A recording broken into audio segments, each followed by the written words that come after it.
Our guest today is a mother to 2 young boys, a volleyball coach, and a club director.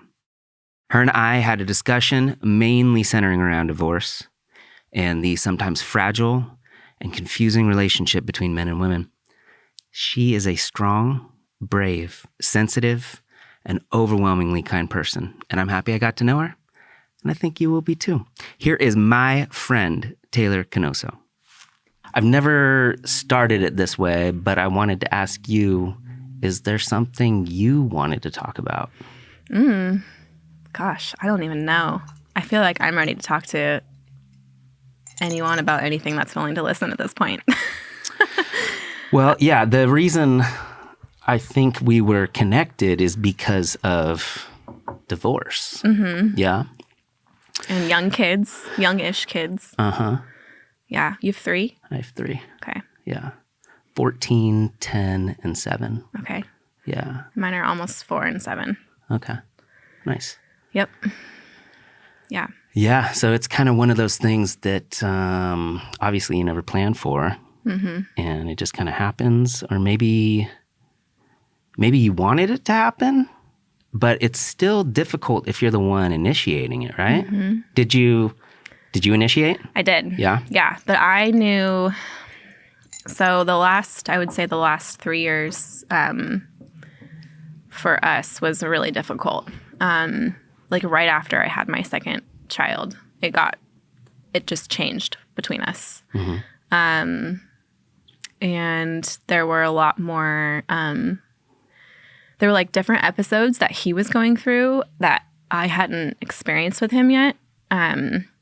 And then also just being a new mom again and having 2 kids this time.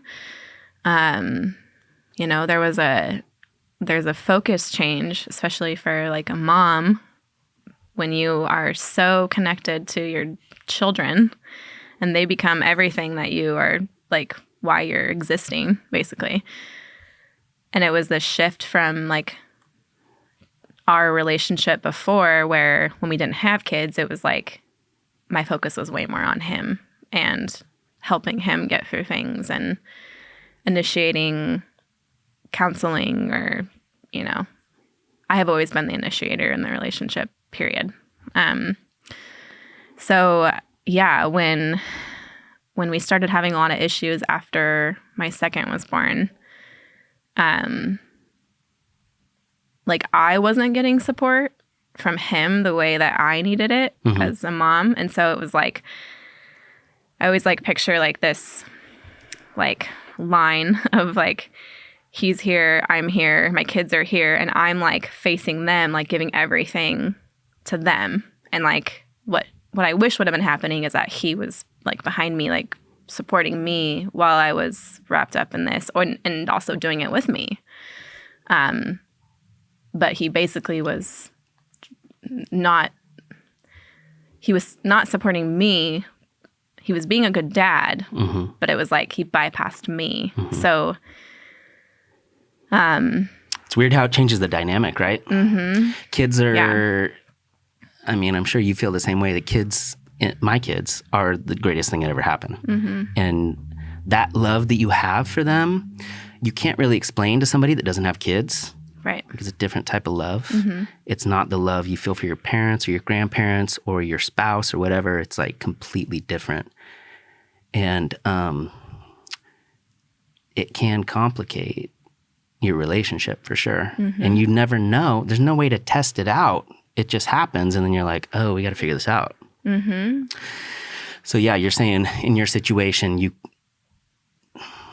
had your second and then things kind of started to I think it just crack. It really showed a light on our weaknesses as a couple. And it really showed us where, well, for me it did, just like where we were really lacking. And like obviously those things existed before kids or even before the second one.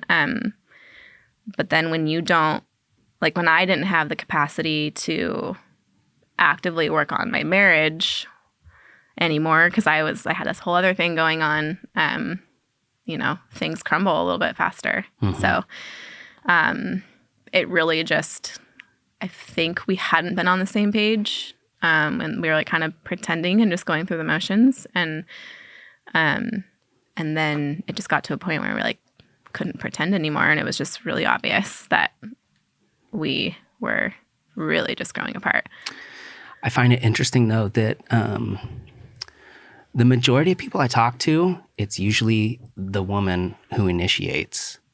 It seems like guys are more willing to accept things as they are and just kind of keep going through the motions. And women will get fed up with the relationship for years and years and years. And then, I don't know if this is the case for you, but when it finally cracks and something has to happen, usually the guy is caught off guard. And I mean, that's kind of how it was with me. Things were not good for a long time, but it almost feels like because you guys are so much better, women, because you're so much better at dealing with emotion than dudes are, like when that finally happens, it's insanely devastating because you kind of already processed a bunch of it, I'm assuming. Yeah? Yeah, like part of that 3 years was I had actually like left 3 times.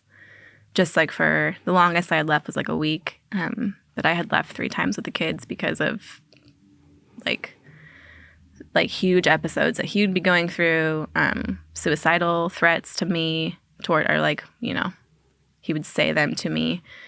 And I just, at that point, I really was like fed up. And so anything that would happen like that, I was like, I don't even have the capacity to be in the house with you when this happens anymore.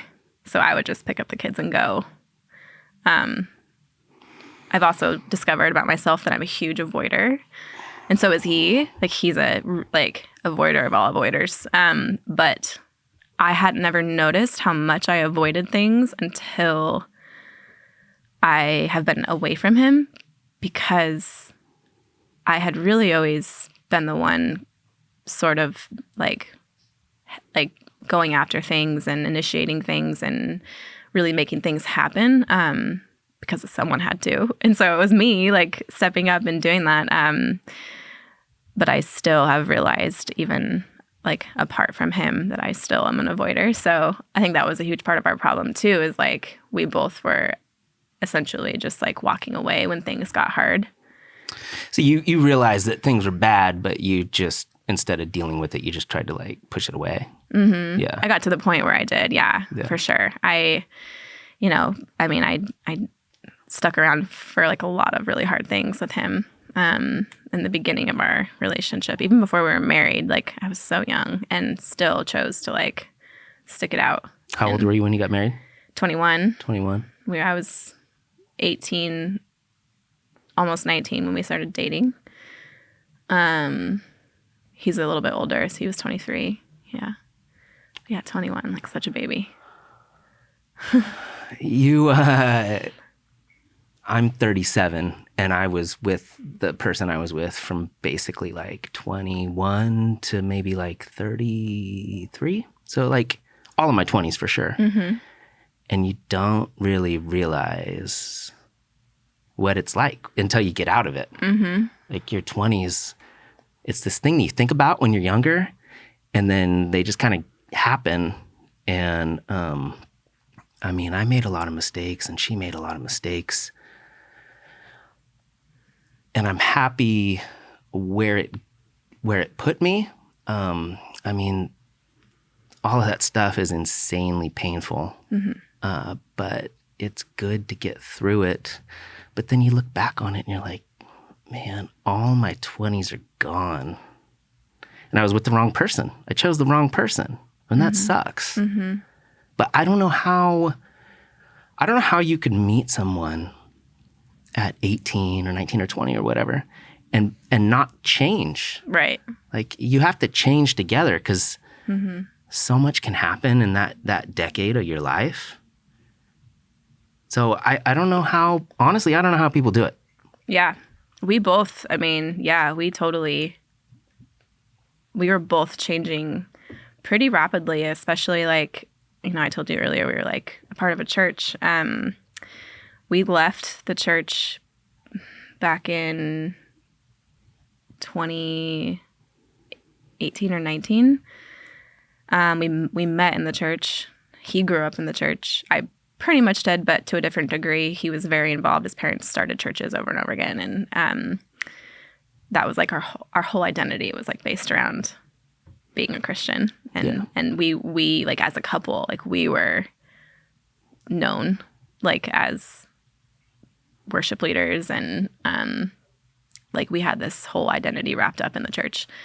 And so when we walked away from that, it was very freeing, and we actually grew together in a lot of ways when that happened, because we both realized like we had the same doubt about it. We actually had a lot more in common with how we really felt about spirituality and like what the church meant to us. And so we actually like grew to a certain degree. We grew together during that time.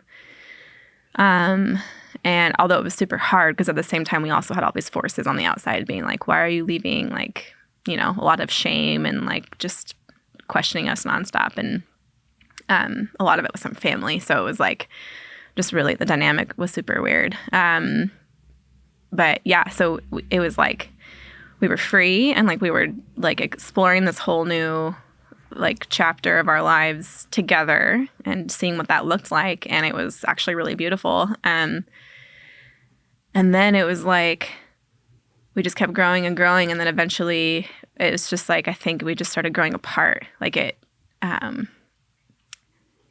set him on a path for himself of like self-discovery and, you know, like allowing him to be who he really like felt like he was, even though he was like kind of hiding that for a while. And, you know, I thought it was great. And I think he had a lot of self growth through that. And then I was kind of doing my own thing too. And, ultimately it just, I think it was great at first. And then we just kept going on different pages. Like the communication wasn't all the way there, all the way through it. And that's like where it kind of fell apart. Yeah, I was thinking about that before you came here. The communication factor is huge. I mean, I have issues with people I work with, my parents, my family, my friends. Like, it's so difficult to get the answer out of people sometimes. Like, people just, for the most part, they're incapable of really saying what they want to say. Mm-hmm. And then you have to guess, and then you probably guess wrong. And then, I mean, sometimes you can internalize that and personalize it and make it something about you, and it's not really. So yeah, I think that's like one of the biggest issues, that, and then financial, obviously. Mm-hmm. And then, I mean, sex plays a factor, and family plays a factor. There's so many things that go into a marriage mm-hmm. that change over time, and you either have to stick it out and try to figure it out and be unhappy, I guess, or you walk away. But walking away is really hard, mm-hmm. and you don't really understand until it happens. But yeah, I get now why people stay and just make it work, mm-hmm. you know? I think what you said earlier about, like, maybe, I don't know if it's just a guy thing or not, but, like being more willing to just choose, like, to maybe be kind of unhappy, or, like, it's maybe difficult, but it's more comfortable to stay. That's totally, like, was our situation. I mean, like, even with me, it was, like, for 3 years, like, I was toying with this idea of, like, well, what does our future look like? Like, we're growing apart. We're not getting closer. Our kids are getting older. I'm, like, feeling like I'm stepping into this version of myself that is completely different than I was when I first met him. Like, I couldn't picture what our future looked like at all. And I mean, every time, like, it wasn't until I would, like, you know, go to my parents for the weekend, and I kept leaving. And I finally would start talking about, like, logistics of, like, what it looked like with my mom, because my mom's been through it, like, a few times. not divorce itself, but she's just been through long relationships that ended badly. And yeah. And so it wasn't until I started talking about logistics of like what it could look like. And then I started voicing it more, like even with my friends who knew what was going on between us and knew how like much of a struggle it was. Like I would finally, like I remember the day that I finally admitted to my friend, like, I think I'm just done. Like it's not even like this huge thing happened. It's not like he relapsed and like had this huge terrible episode, which I was thinking was going to happen. Like I was waiting for like this huge excuse of like, okay, that's it. Like I'm out. It wasn't really even like that was going on. It was just like slowly like chipping away at me like over and over. Did you feel guilty for doing it? Oh yeah. I think, yeah. And it came down to like the kids. Yeah. Like the guilt came from the kids and what it would what it would do to the kids. You know what though? I've only known you for like 20 minutes, but I have a friend who is in the same spot and has been for 5 years, and she won't leave. And the relationship between her and him is awful. And she has 2 kids, and they're there all the time, and they have to see these 2 people interact in a way that's not positive. So, yeah, I don't know. I don't think you have to feel too bad. You got to stop it at some point. Right. You can't just, it's not like the 70s. You don't just write it out because that's what you're supposed to do. Yeah, that's ultimately what, like, was the deciding factor for walking away. Was my oldest was just getting too aware of the tension, and it was like physically affecting him to the point where he was, you could tell he was just like not happy. And he's a very happy kid, like very like social and loves school and wants to try everything. And he all of a sudden hated school. He didn't want to try anything else. He wanted to quit piano. He wanted to quit gymnastics. He wanted to quit everything. And so I was like, that's not like him. And I know that he had witnessed interactions between us that would be terrible to witness. And so I think for me, like to an extent, like I do remember what that was like. I was older when I witnessed my parents going through it. So it's probably a little different, like to comprehend and understand, but I would always think about like how crappy that would feel as a kid to, you know, watch that happen, and how I remember wishing, like, I wish they would just break up. Like, just cut the tie. Everyone's waiting. Like, everyone knows that, like, you guys both need to do this. And so I just would always think, like, I think my kids deserve the best version of both of their parents. And right now, like, we're not able to give that to each other. Yeah. Like, we're not bringing out the best versions of, like, I knew that I brought out the worst version of him. Like, I knew that I was triggering him and he was triggering me in the same way. I know it wasn't all about the decisions and things that he said. I know it was me too. But it just got to this point where we both were just like reacting off of each other. Is there anything he could have done to fix it, or to save it? Or you at that point you dealt with it long enough, you were done. That was it. Yeah. Right? And that came up many times when I told him I wanted a divorce. There was about a week of saying like, I'll do whatever. And I just couldn't even. I think that's one of the major differences between men and women. And it sucks to generalize like that. But like I said earlier, I think women process it so much more and get to the point where they can't do it anymore. Mm-hmm. And the guy is like, oh my God, I'm going to lose everything. I'll do whatever. Like, I'll chop my arm off. What do you want? I'll do anything. Mm-hmm. It doesn't matter at that point. Mm-hmm. It's too far gone. And that is brutal. Yeah. It's brutal. Yeah. The whole thing is just so awful. I'm like 4 years out, and there's still stuff that bugs me all the time. Mm-hmm. Yeah. You know, you'll hear like a song or something, or you'll drive past a place where you ate dinner together. Mm-hmm. It doesn't go away. Yeah. Like, it's always like residual. So not to be negative. But No, I think, yeah. And it's especially tough. because like you guys too, like you guys, when you get together with someone at such a like not, I don't know if it's a crucial age, but like, beginning of your 20s is just,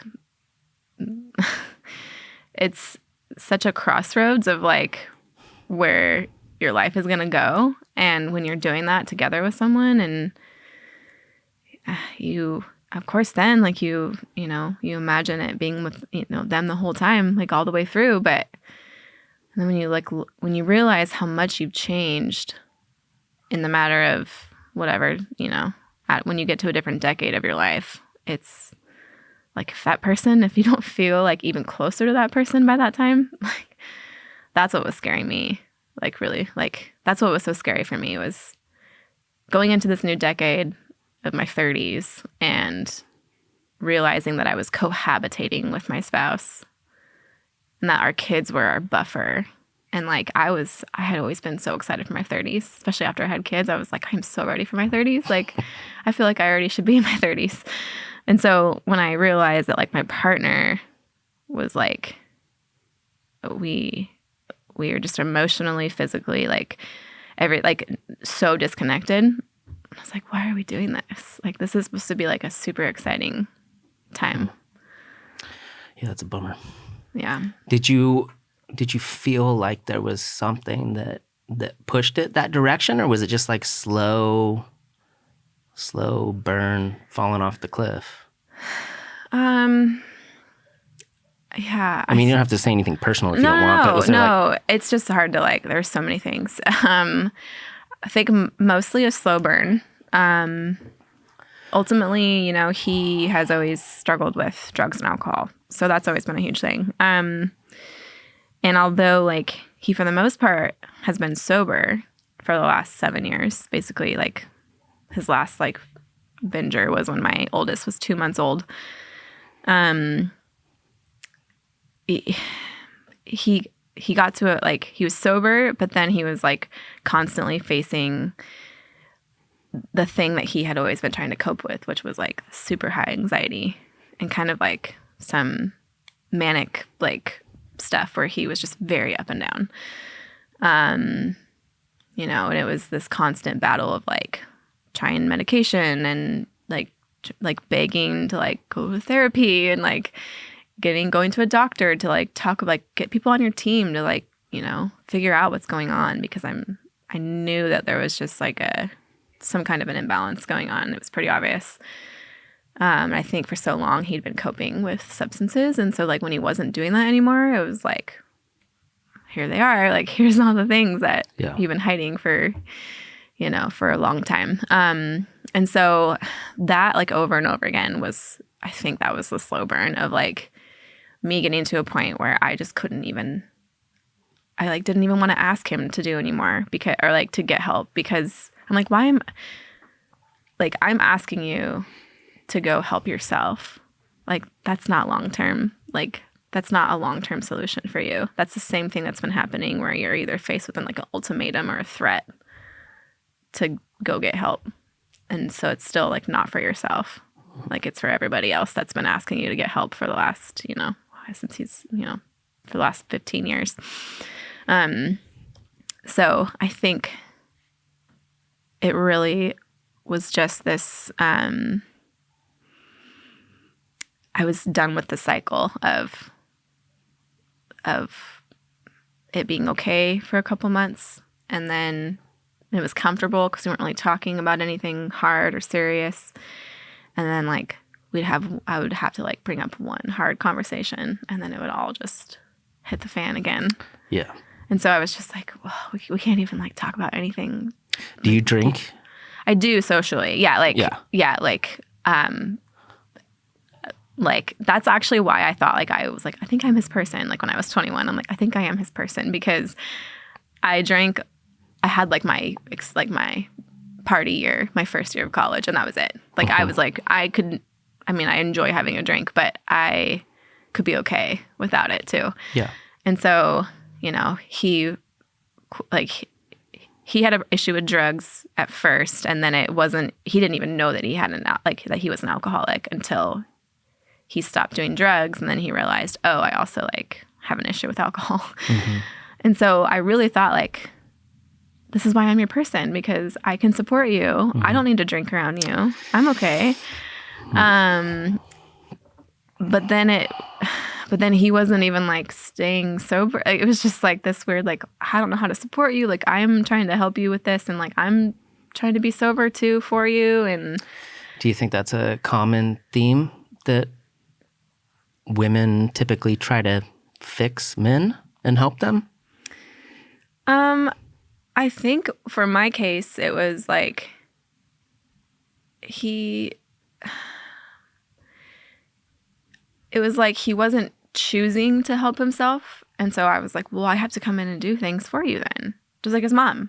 I always like made this joke of like, I really feel like his mother, because I know that she was also enabling with the way that she was like walking on tiptoes around him, and then like trying to make his falls as soft as possible so that he wouldn't experience like too much like anything traumatizing, or he has a very supportive family, but just super enabling in the way that they like there's always a huge safety net there of like, don't fall too hard. So I think I don't think I was trying to fix him. I think I was assisting like way too much, and trying to, there was like some codependency there of just trying to be the one to really help him through it. Which is good. That should be the case for couples too. Sure. But if they don't want it for themselves, then Yeah, it just becomes like this constant heartbreak and disappointment. Yeah, I mean, I don't know if I can think of anyone in my life who doesn't have an issue with something, including myself. And if those people don't want to do anything about it, then it's not going to happen. You can't force anyone to change. And I mean, it took me 15 years to figure that out, but you can offer ideas and support and this and that, but like, really, people do what they want to do, and they have to want to change something internally. And yeah, I guess if you're married to somebody and they're trying to get you to change and you don't, eventually you just get sick of it and give up. Yeah, it was just the moment that I said like, okay, I'm not going to push him anymore. I'm not going to I'm going to let go of my expectations of what I like wish this relationship would look like.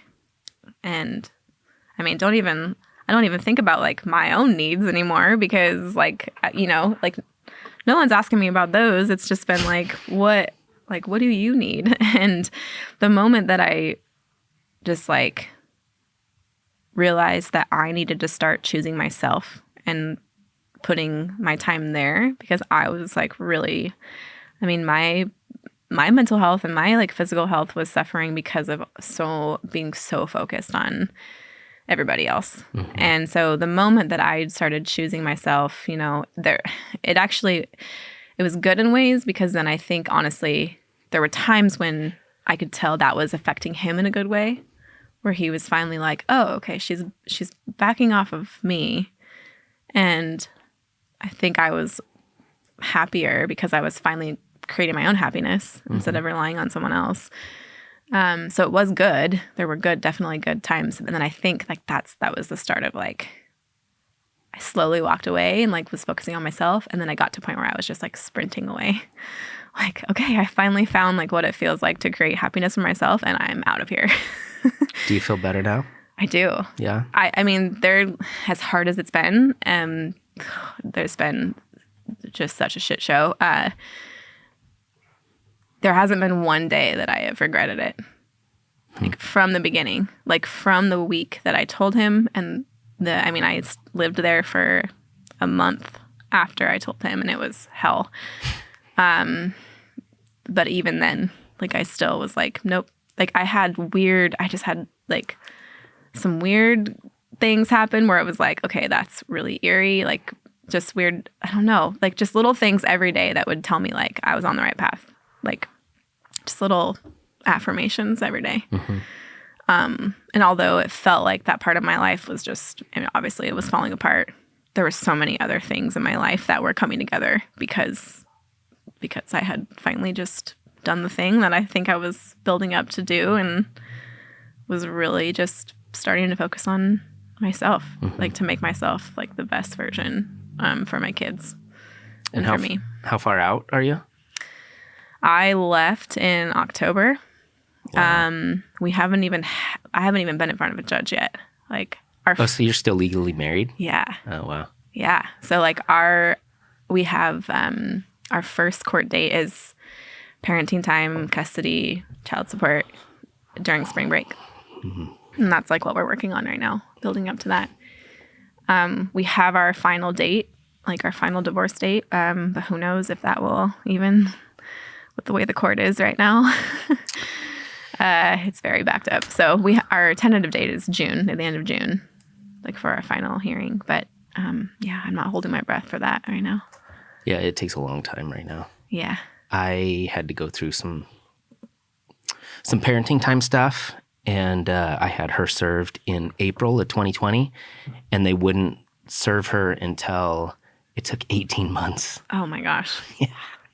Wow. Because they wouldn't have the rep from the state or whatever physically take it to her because of COVID. It was a month out of COVID. That was like it was crazy time. Yeah, right people were still...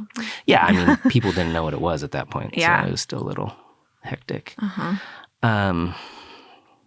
So I got to ask, what did you like in the beginning? What made you fall in love with them? Well, I was 18 and he was a musician.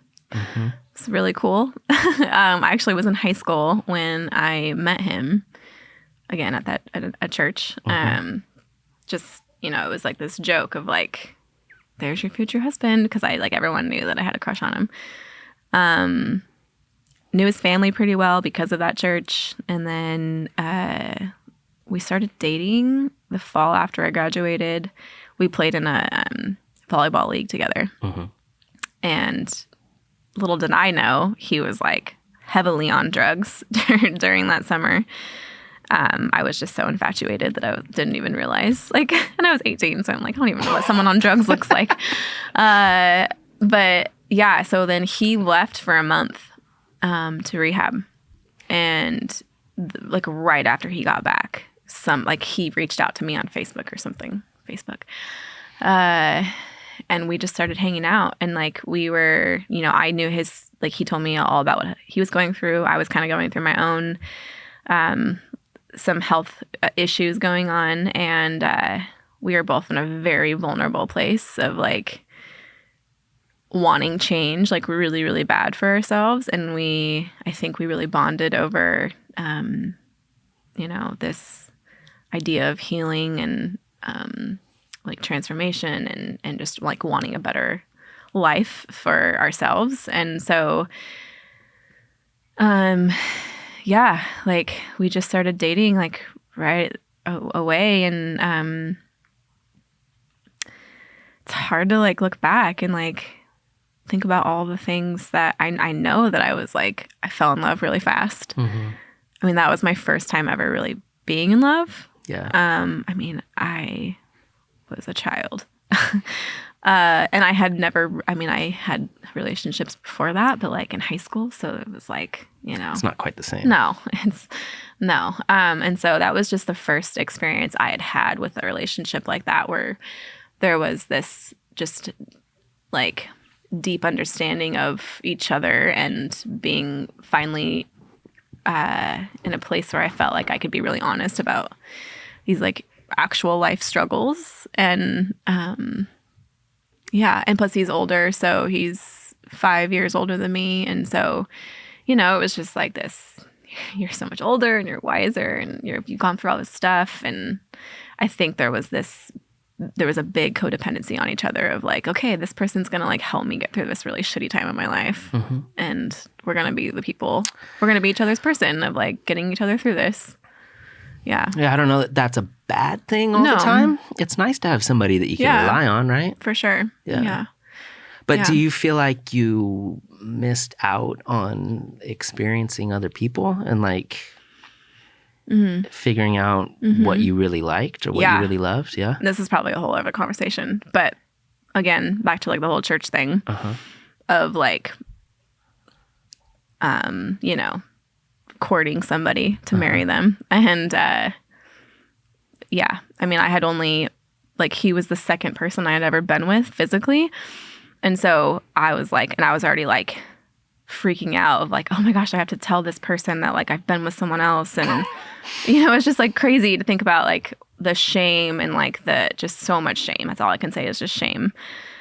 And so we both came from that background of like, you're a terrible person and like your flesh is bad. And like, you know, I could go on and on about all the things. And so I think, you know, in my mind, I'm trying to think like back to like my, you know, 19, 20-year-old mind of like my role in this life is to be a mom, which is not a bad thing. I love being a mom, but my role is to be a submissive wife, a mom, and to like serve the church. Like that was what like the role that was like burned into my head of what a good woman looks like. And so the quicker that I could get on that path, the better. And so, and honestly, like he probably would have said the same thing for his role as a man, also in the church. So I think we both were like trying so hard to get on that path because we saw people around us doing it and we're like, we need to do that. Like that's what the right thing to do is. And how did you feel once you got there? Did you feel like you're doing the right thing? Yeah. Yeah. I mean, when you get married in the church, there's a lot of, you know, it's, what's that word? You know, you're in an echo chamber. Like, it's just, we were in it. So like, yeah, of course we thought we were doing the right thing. I had people on my side who aren't necessarily from the church. Like they don't have that background, including my parents. Like, my mom was very resistant to supporting me get married that young, and she saw the things also going on with my ex and all of his like struggles with alcohol, and you know, me not even being old enough to go into a bar, and he was drunk all the time. Like I was like, I was still choosing to be that person for him for whatever reason back then. But yeah, so anyways, my mom was like she was the kind of the loud, like, I don't know about this, because she had lived through so much of the same, like, 3 of her exes were also alcoholics, and she just was like, of course she doesn't want that for her own daughter, like doesn't want her to experience that. So she was just pretty from the beginning, like, I like him, he's a great person, and I like his family, but I just don't know if I want this for you. So for the most part, when we got married, it was like, yeah, we're doing the right thing. He had just finished Bible school. We like got engaged like at his graduation. Like it was just like this very like thing, like, oh, I don't know, like a young Christian girl would like dream of, like just like out of a stupid book. So yeah, it felt right at the time, but it took 6 months for our marriage to like go through some really serious problems. Like, he was, you know, drinking right away again, and he'd gotten sober, like, basically when we got engaged to the time that we got married, he was sober. So like that when we were only engaged for 5 months before we got married. So it wasn't that long. And it was like right after we got married, it was like, okay, I think he probably had this like, okay, like I can settle down, like I can get comfortable, like I can, you know, like we quickly got comfortable. I guess I shouldn't speak for both of us, but it was 5 months after we got married that he got his first DUI. And so we weren't even a year married before we were like experiencing like some very severe legal problems. Yeah. So it didn't take long for me to be like, oh, like what? Like, what is this going to look like? You know, it was, you hear about like what your first year of marriage, like, or what people say about their first year of marriage and how like wonderful it is. And, you know, the honeymoon phase, how long it lasts. And it was like, 2 weeks. yeah. Yeah. So it just was it was a pretty rocky start from the beginning. And yeah, it wasn't even a year later and he got a second one. And I also had just found out I was pregnant with my first child. So I was just going to ask you that. So did you guys plan on having kids or did it happen? it happened. Yeah. The first Same one. here. Yep. First one happened. I think like I was getting, you know, we were almost, we were a year and a half married at that point. And, you know, by then, like couples that we knew of, but, you know, they were having kids pretty quickly. Like, you don't wait around too long to like start having kids. So it was okay. It just wasn't obviously with where we were at legally with like dealing with stuff and where he was in his recovery. It was a little scary. Like I had to tell our family that I was pregnant when he was in jail. So was the whole pregnancy not positive then? Mm-hmm. Did it get better? It had moments of, it was hard. He was inpatient for 30 days when I was 7 months pregnant. He also had to serve 20 days in jail because like as a part of his plea deal. My cat got hit by a car.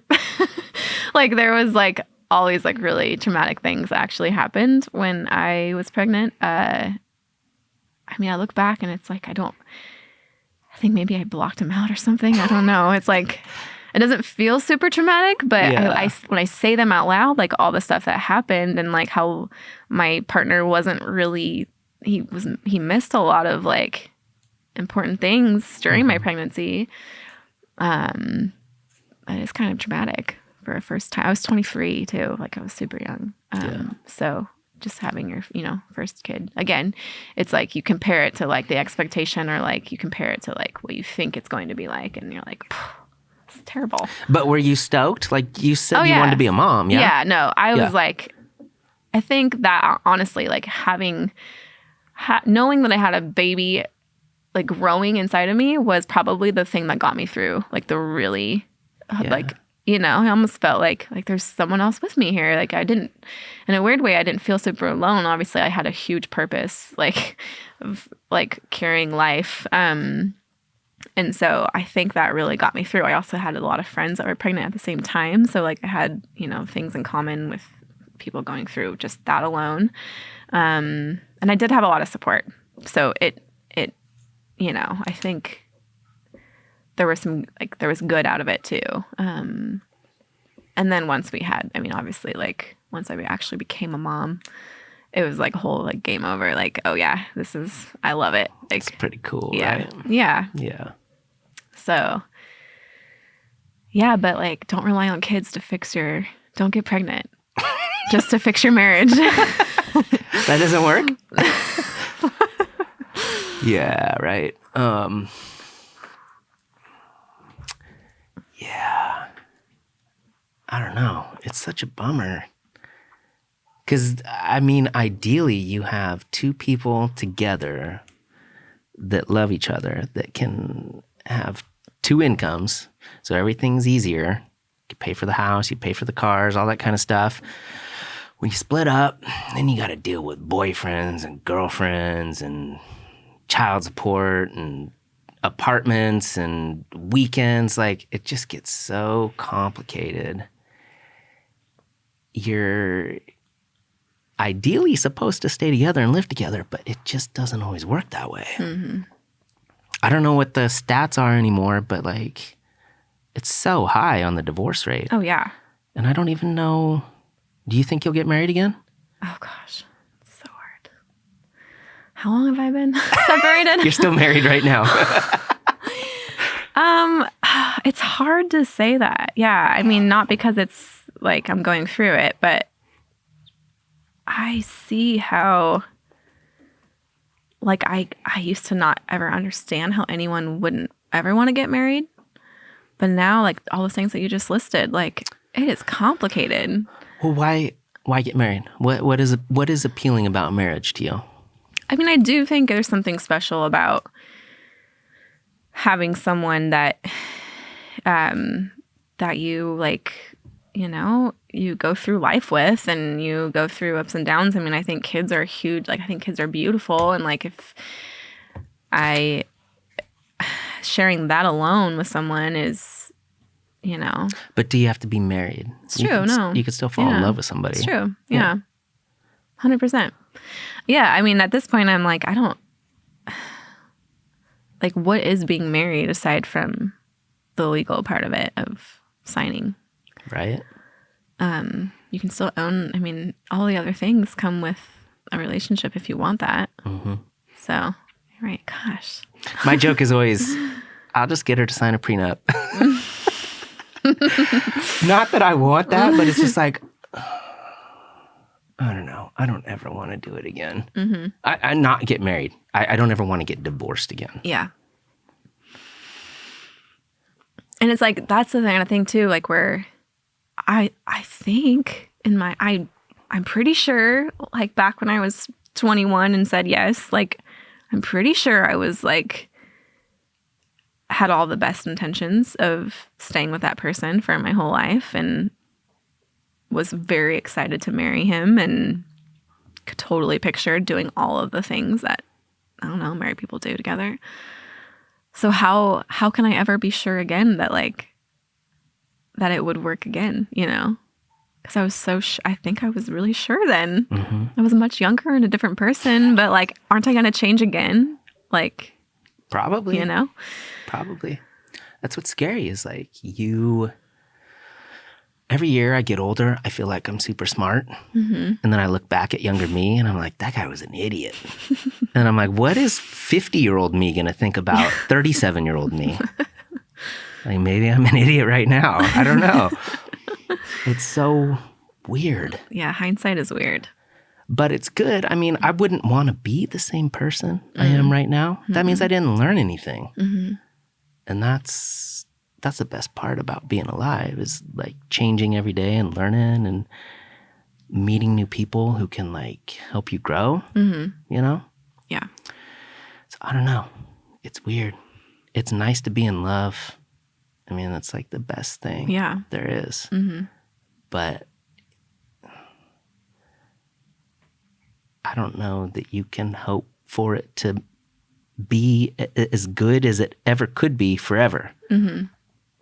Yeah, because you just don't know, like, what, like, you don't even know what life is going to throw at you or how you're both going to change. And the question that I have, like, hated the most is, like, would you, well, not even now, but, like, more so, like, when I was telling, like, a friend, like, when I would tell my friends, like, I think I'm done. Like, I think I'm ready to actually be done with this relationship. And they would ask me, like, would you choose him now if you had just met now?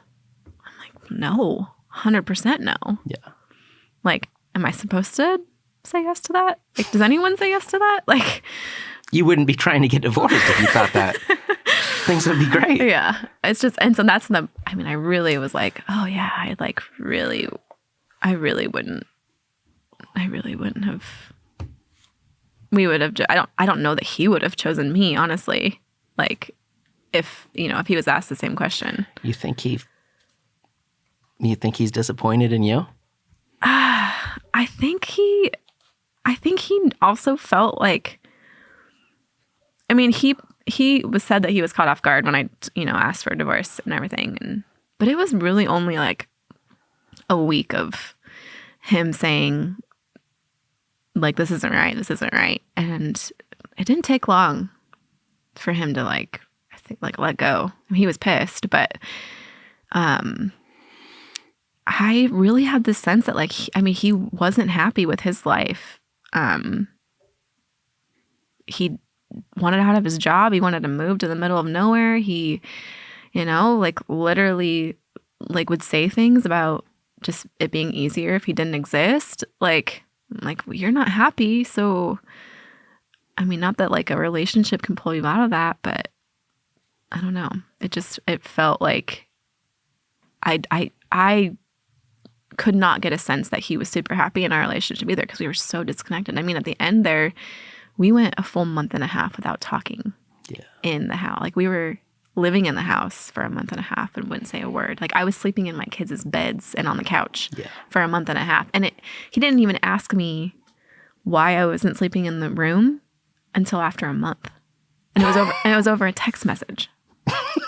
Like that's how like like that's how like disconnected we were. Like it was, and it's like two avoiders just avoiding at all costs. Like talk about.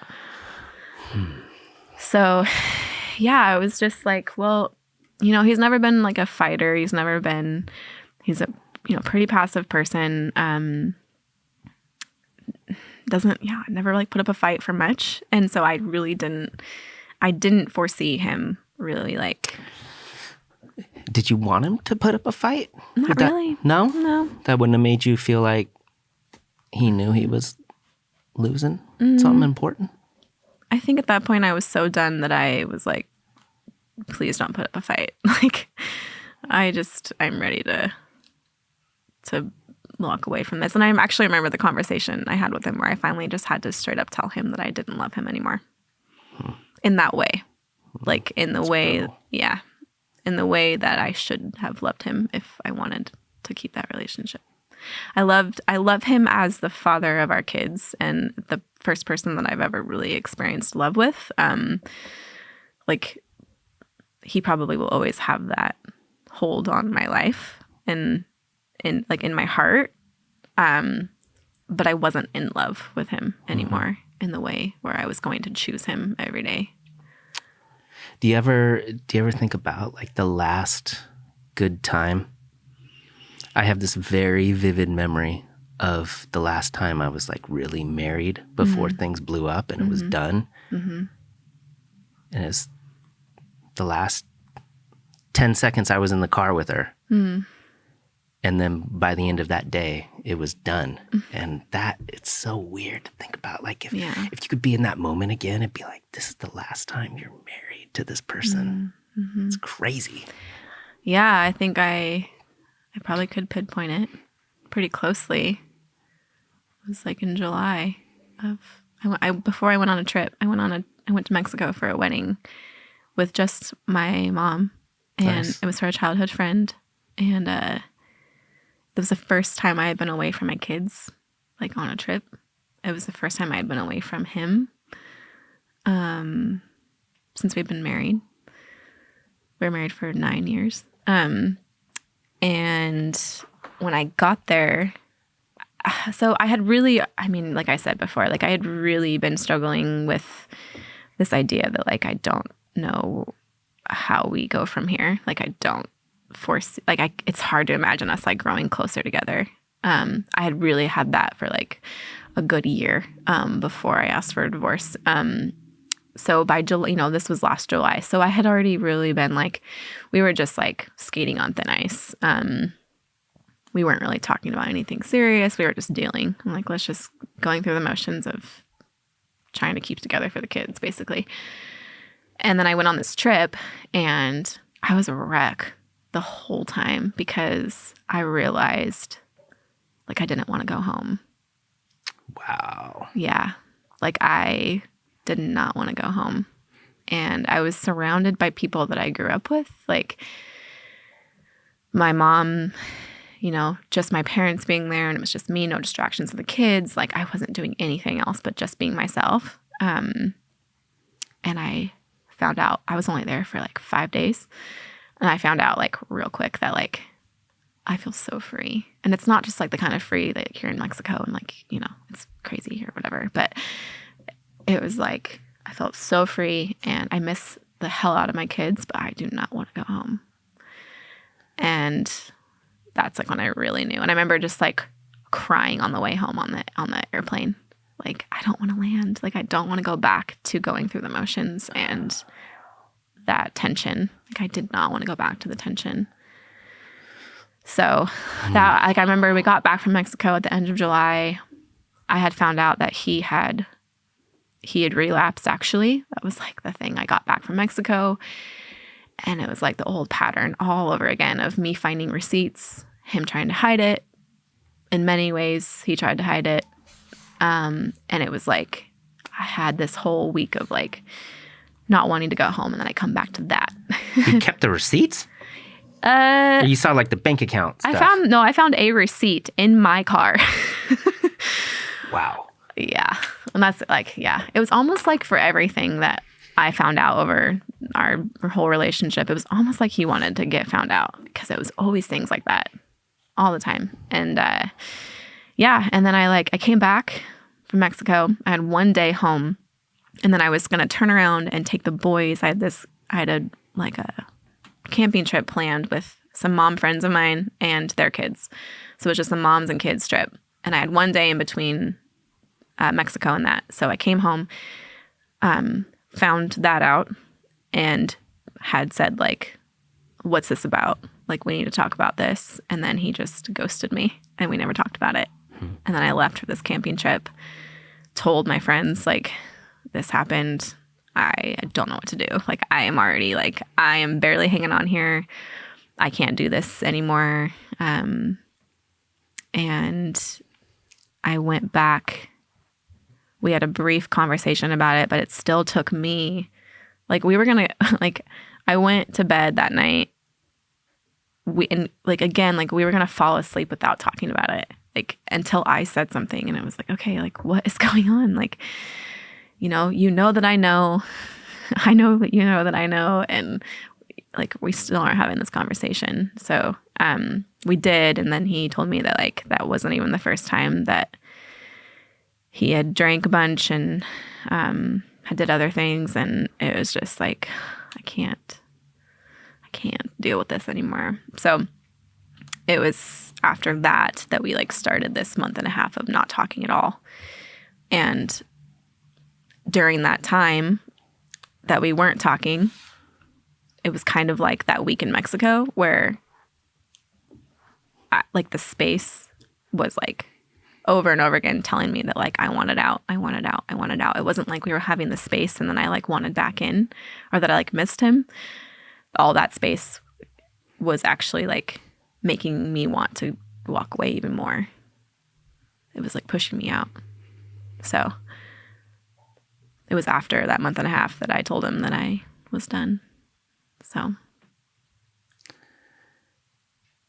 Did you feel like you weren't good enough? Like he wouldn't just clean it up?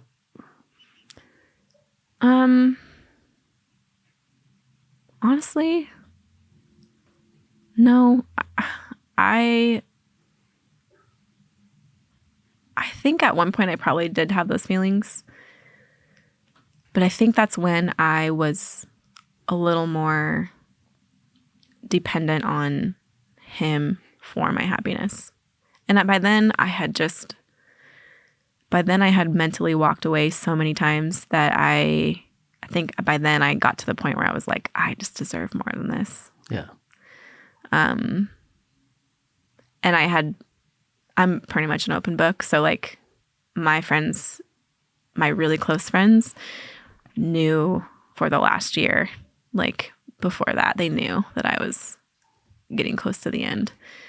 And so the more that I talked about it with them, and the more that they would tell me, like, you don't deserve this, like, you don't deserve to be lied to like this, like, you guys, the cycle is still there, the pattern is there, like, it's not changing, he's manipulating you, he's gaslighting you, like, the emotional abuse was new, like, that was a new phase that we had gone through, and that was about a year, and I think that's really what, like, really pushed me away, and what made me realize that, like, I deserved better than that.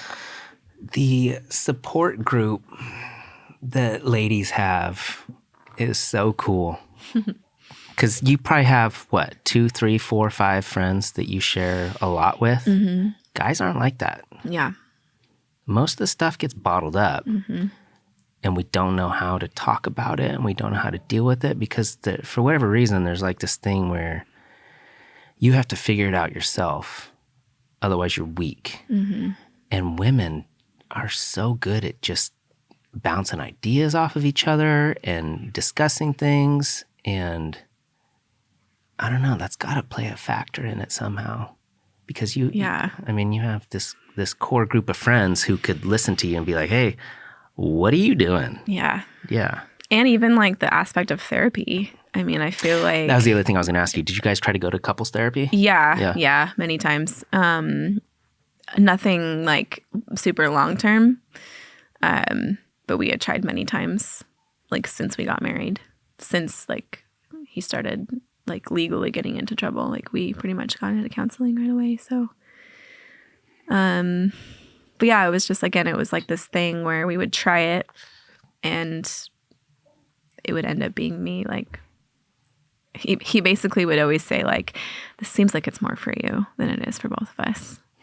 So, cause he's just not a communicator. Like, and I guess that's, could be more of a guy thing. Like compare, like when you sit a female and a male in a room together, like who's actually naturally going to talk more? I'm sure there's guys out there who will talk women out the room. Like, but he definitely like really struggled to open up to anybody. Mm-hmm. And so, he had been in and out of his own therapy, but again, it would be like he would go because the court mandated it and he had to go for like whatever, a month or something. Or like he would go because his parents would be like, we're paying this, like you need to go, like we're paying for it, like you need to go.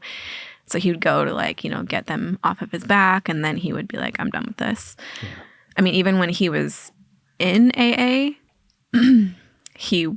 it was just really like sporadic, and he did like the whole sponsor thing before me. Like he did it like when he was struggling with drugs. But even that, he just was like, I don't need this. Like I remember one day, like he literally told me that like he wasn't like those people, is what he said. And I was like, if you're saying that like, yeah, the 60-year-old in the room that's like divorced and an alcoholic, like isn't like you, like maybe not. Maybe it's hard to see it from sitting across the room from him, but you might have a lot more in common than you think. And don't think that couldn't be you one day, like he was very, I think it was just like the whole denial piece. Like, even though he had gone through those steps like so many times in AA and NA, it really came down to like him accepting that like that was who he was. And like, he would have to like realize that every single day. And like, it didn't have to consume his life, but he had to actively know that about himself, to know that like, this is who I am. And like, I got to choose things that are going to make me the best version of myself. I just think he wanted so badly for that to not be true of him, so that it was like easier or something. Yeah. It's easier to see what somebody's doing to themselves when you're not them. Mm-hmm. Like when you're the outside person mm-hmm. looking in.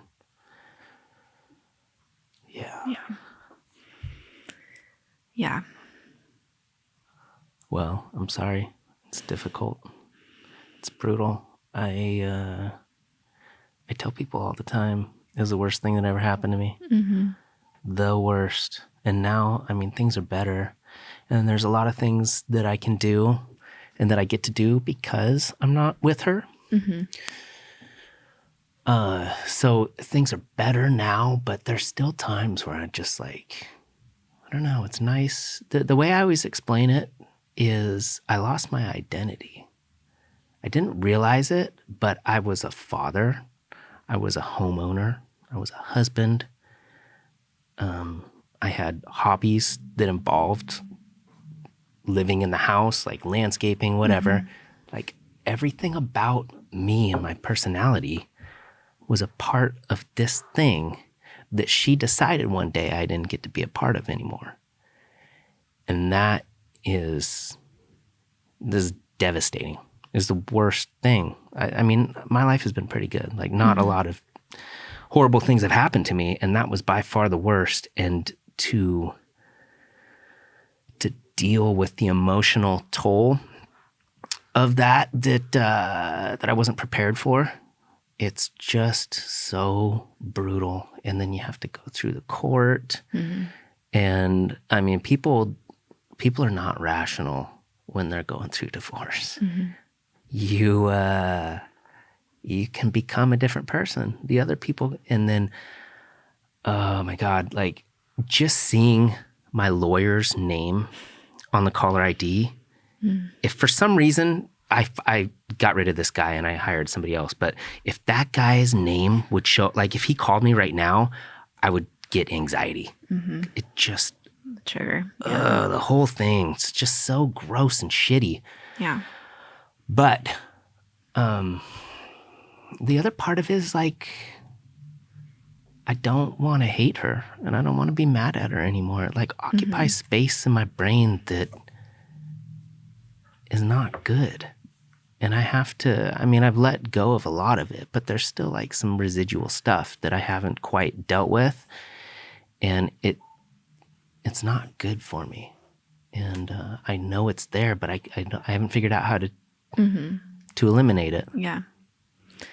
So you're 4 years out? Mm-hmm. Yeah. I mean, I'd imagine that probably takes time to figure out how that looks. And yeah, I mean, I think people that don't have to deal with, I mean, assets, whatever, you can take care of that and walk away. But when you have kids with somebody and you have to constantly see them, it's rough. Yeah. Unless you and the other person are adults and you can figure out how to co-manage everything, then I'm sure it's probably okay. I've heard about people who can do that, but there's just so many emotions involved. Mm-hmm. You spend so much time with somebody and you see a baby come out of their body. Mm-hmm. Yeah. That's insane. Next level. Yeah. You'll never, ever experience that with anyone. Mm-hmm. You're forever connected to that person, if not for a million other reasons, for that one. I saw the 3 things I loved the most come out of her body. Mm-hmm. I was the first person. Mm-hmm. You can't do anything about that. Yeah. Yeah. So I don't know. It's just about managing it over time. Right. Trying to figure out how to deal with it. Yeah. You know? Yeah. I mean, even just in the whatever, how long it's been, 5 months, 4 months of this journey for us so far, there's been so many ups and downs already. Like, and I'm sure over time, I'd imagine that would level out, but just like 1 week, just feeling so angry at him for how, like, what he's saying or doing or how he's acting. And then like the next week being like, oh, I kind of like you this week. Like I can actually imagine like co-parenting with you. Yeah. And it's cordial and yeah, just I mean, I feel like we're in this really awkward place where we're doing that. Like we're pretty cordial for the most part right now. It's actually, it makes me sometimes wonder, like, what am I missing? Like, what's about to happen? Because sometimes it gets like a little too like, why does this feel so nice right now? But we also haven't really gone through the legal part of actually going to court and like being there in court together. Yeah. So, for the most part, our situation is pretty straightforward. Other than the kids, like the kids just, it just makes it a little more complicated. More emotions are involved. Like you said, assets are like meh, like assets. But, yeah, deciding what is like the best thing for your kids together is very hard. Yeah. So we'll see. It's always evolving, it seems like. Mm-hmm. Yeah, the cool thing is, though, you are in a better spot and you're happy with the direction things are going, which is cool. Yeah. Yeah, for sure. Yeah, it's like, I'd be lying if I didn't say that, like, there's moments where, like, sometimes when he calls to FaceTime the kids and I am overhearing or seeing the way, or even just the fact that like he has to call to FaceTime his kids. Like when I really think about that, it is a little heart-wrenching of like, oh, like how did we get to this point? Like, you know, and I do feel like in those moments, like I feel for him. Like I can't imagine how it feels to be like home all week in an empty house that like we built like for our family. Like those little things that if I think about them, it's like, oh yeah, that hurts. And I probably will, those kinds of things will probably always hurt, always sting. But I think ultimately, you know, when it comes down to it, like your kids deserve the best version of their parents, whether that's in the same house or two households. Fortunately, nowadays, like you said earlier, it's so common that like when we were going through this in the beginning, like my kids, you know, we left in October, like they started new schools in November, like really super weird time to pull them out and put them in new schools. And my oldest really struggled for like 3 weeks. And we had lots and lots of conversations. Like it was so hard, but also it was so good because we were like talking on a whole other level together. Like with a 7-year-old, it was like just crazy. And I would always talk about like, you know, you might not know it right now, but I'm sure you have friends in your class that have a mommy house and a daddy house. Mm-hmm. And just like, that just doesn't get talked about. Like even when I started my job, I had no idea like how many people have actually been divorced. And it felt like every single person I would meet I was like, oh, you too? High five. Yeah, exactly. It was like, wait, are we celebrating over this? Or like, we're bonding over this now, I guess. But it's just like, yeah, so it sucks. It's like such a sad reality that it's so common, but it's also like a little comforting at the same time to know that people understand what I'm going through, and also that my kids will have friends that know how it feels to go back and forth. And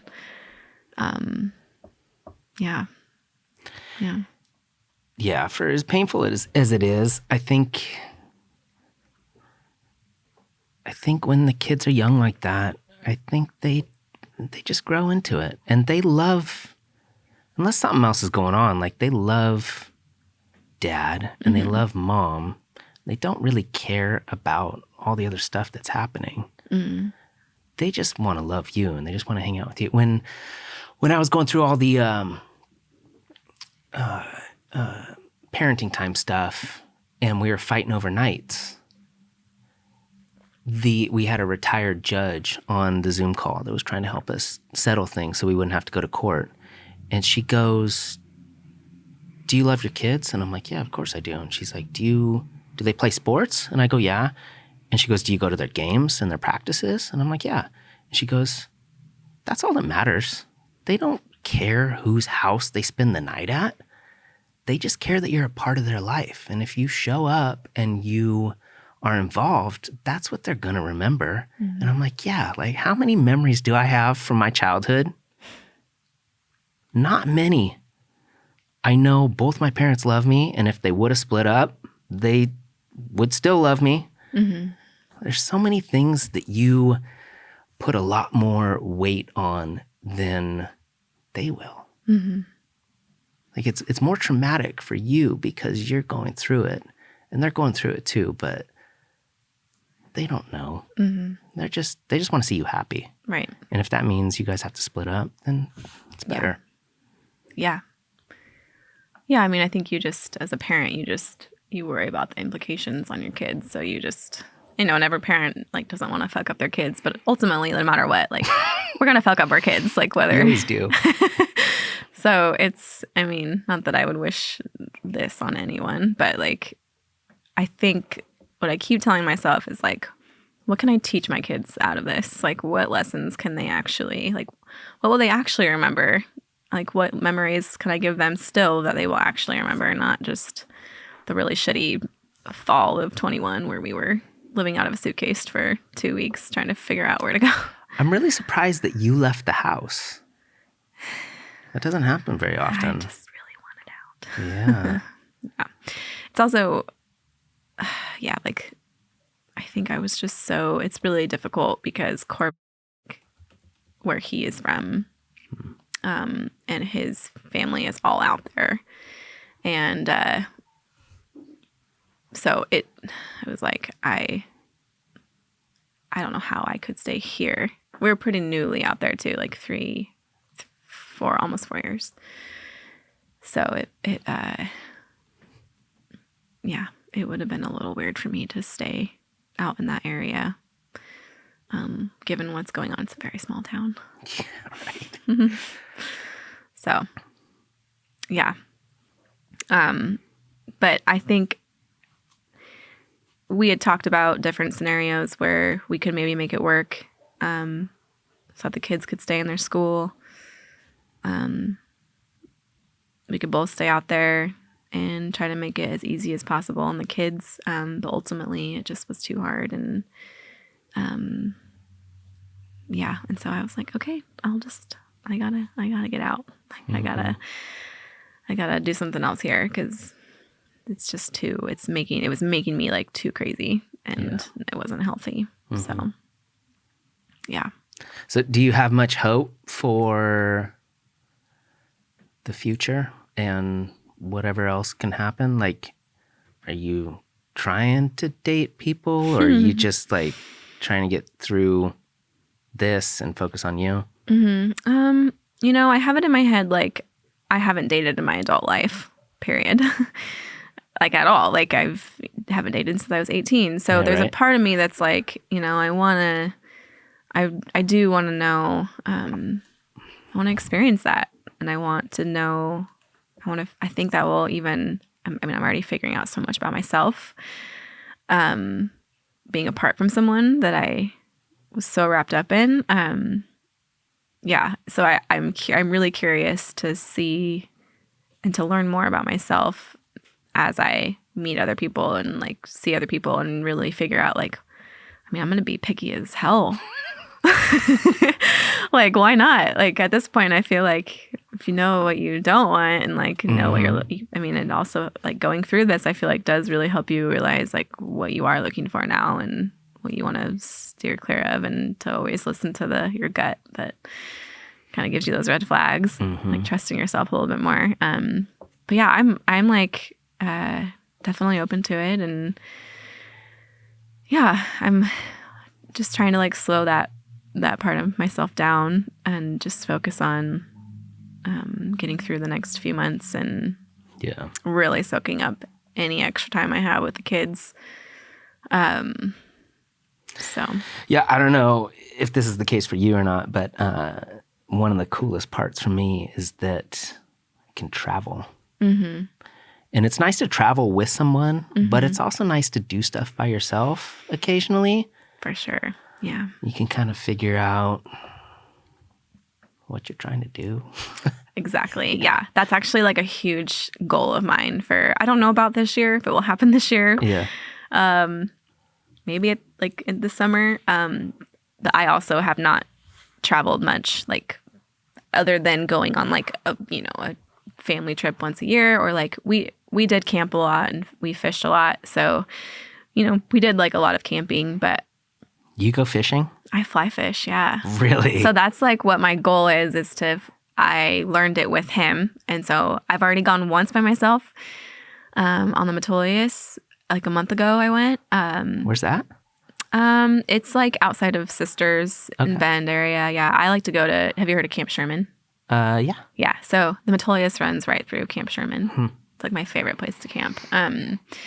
So my goal for the next few years is to get really comfortable fly fishing by myself, because I love it. Like, it's my favorite pastime. And it's just so peaceful, and I know that will be like really good therapy for me, but also it'll be really challenging to learn it like apart from the person that I learned it with, and to get confident.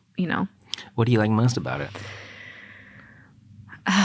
It's, oh my gosh, you're gonna have me geek out. You're gonna have me geek out right now about fly fishing. Well, for one thing, like when you're fly fishing, you're like in the middle of the water. Yeah. And where I like to fly fish is like the Crooked River and out of Prineville and the Deschutes. and you're like in the middle of this water and you feel so tiny. Like there's just huge, like just mountains all around you. And you're in the middle of the water and like it's just so different. Like the technique of it and the skill that it requires and the patience that it requires. Like there's something about like you really have to slow down and you really have to like just be willing to get skunked because it's like you're in the middle of like someone else's home. And I don't know. I feel like it's such a humbling experience. And I live a pretty like, I have to stay busy. I don't slow down easily. It's really hard for me to like stay really focused on one thing for a while. So the fact that I could fly fish all day long like says something about it. I don't know. It's just so humbling. And it just really, I don't know, you can just really like get out of your mind when you're doing it. So it's more about the activity, not about the catching of the fish and eating it. Oh no, I don't eat it. You don't eat it. You just catch and throw it back. Catch and release. Yeah. I mean, if I'm like camping somewhere and I'm like fishing right by the campground and like it's a good sized fish and you know, the kids always like want to eat some of it. But usually fly fishing, like you hike like miles. Yeah. So you can't take it back. Like you can't take it anywhere. So, oh no, it's all about like just the adrenaline of like not knowing what the fish looks like too. Like just, I mean, you can feel maybe what it looks like, but the surprise of it too, when it comes up and you're like, oh, it's a pretty good sized fish. So then you catch it, take a picture of it and put it back in the water. Yeah. Yeah, the fight is super fun. Yeah, it's just, that's cool. Like I said, like there's so much technique involved with it. It's just so different than just like, you know, using a spinner. That's so cool. You do not look like someone who fishes. I love surprising people with it. Like, because I know it. Like, I know. Yeah. It still surprises me sometimes where I can't believe that I love it so much. But yeah, the back of my Forerunner, I have a fish sticker. I have a fish sticker on my Forerunner. So yeah, I love it. So I have all my gear and that was the one thing that I really was, you know, I almost thought about it like right when I moved out. Like I almost like thought instantly about it of like, oh, like what am I going to do about fishing? Like who am I going to fish with? Because I have one girlfriend that fishes and we still have yet to fish together, but I don't know a lot of women that fish. Yeah. So I believe it. So I have a pretty close guy friend that we like grew up together and he fishes quite a bit. So we've talked about it, but it's just like one of those things that I honestly want to do it more myself, to just have that time and to be out there. And I also just like love taking road trips. So yeah. Yeah. The best part about that is not being connected to anything. You're just, my favorite thing is to, if you're just like standing in line at the grocery store or something, people always just like pull out their phone instantly and start looking at stuff. And that's like important time that you can think about things and maybe be creative or like ponder some stupid thing. At least that's how my brain works. And so it seems like if you're out there fly fishing, it probably doesn't get any more peaceful than that. You don't have to answer emails or talk to anyone or think about anything other than just nature. Yeah. Yeah. Yeah. Like I said, I feel so small. Like anything, this is going to sound super cliche, but like anything that's like super like pressing in my mind and feels huge and just like that it's just, if it's not going to get done, the world's going to end. And then you go to a place like that, like where you're literally just like a speck, like no one would ever know. Like, like I am out in the middle of nowhere and like my problems all of a sudden just don't feel that big, So yeah, it's just really, especially with, that's what I love about like my kids really have grown up doing that. So I really want to keep that going for them too, because there's just a lot to learn. Like when you grow up out in nature, I didn't really grow up in nature. Like I grew up in the city My mom hates camping. We never went camping. I went camping once a year with my friend and her family because they would go on a once-a-year trip. That was the extent of my nature experiences. But I just appreciate it so much, and like just the memories that it comes with too. Mm-hmm. So yeah, I'm like excited. I'm excited to explore by myself and just struggle by myself and have to learn how to tie my own lines, and yeah, it'll be good. Cool. Well, I think that's a good spot to shut it down. So thank you very much. Mm-hmm. Thanks for having me.